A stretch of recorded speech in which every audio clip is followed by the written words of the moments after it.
Mozart, Part 1. The toddler pianist Leopold Mozart walked into the chapel in Salzburg, Austria, followed by his two small children.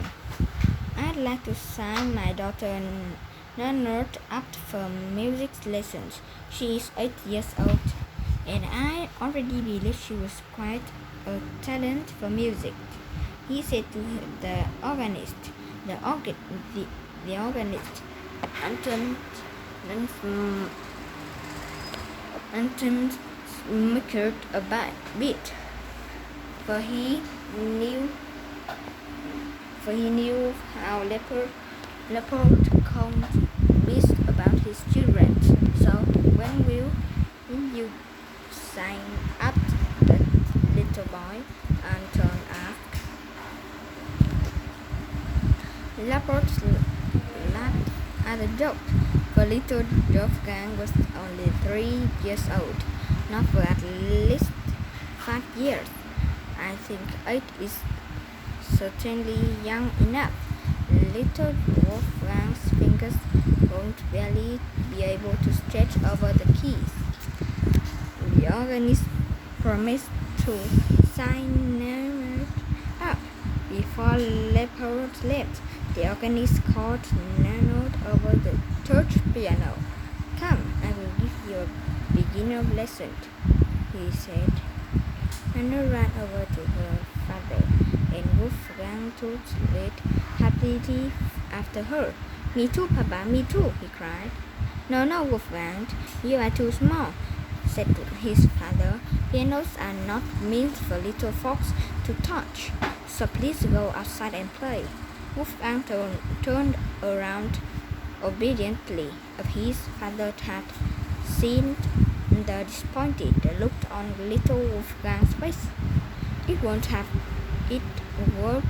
broken his heart. Wolfgang went outside and played near the door of the church, but his every thumb was on the piano.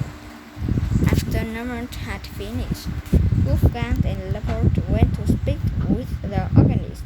Again, Wolfgang crept up to the piano and put his little hand on the keyboard. He began to play the simple scales he had heard his big sister practicing. The sound enchanted him. He played the scales over and over, playing them exactly right.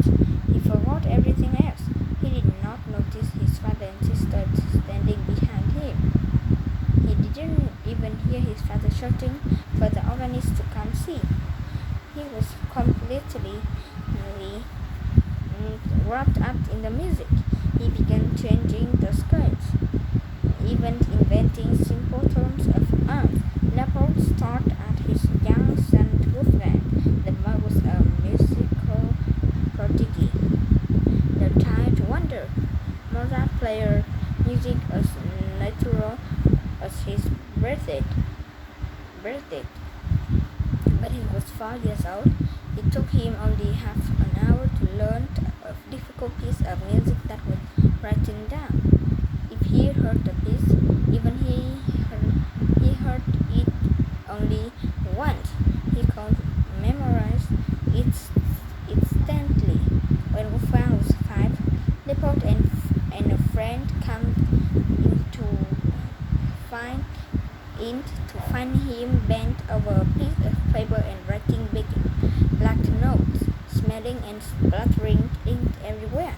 "Wolfgang, what are you doing, spoiling the nice, clean paper?" his father asked.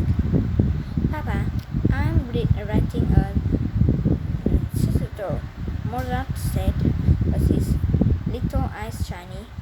His father picked up the paper and laughed, but soon his amusement turned to the amazement. It was a sonata composed for several instruments.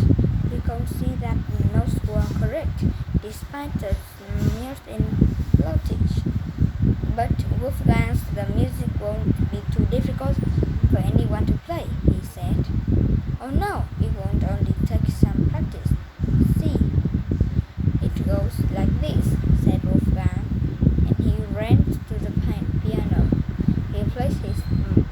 hammered the paper on the music stand and began to play.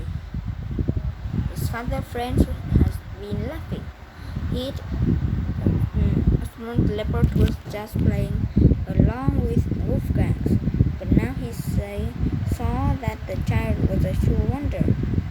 "Aren't you out to travel with him?" the friend suggested. "She don't be playing for emperors, for king and queens." "Perhaps I will," said his father. Finish Mozart Part 1. Wait for Part 2.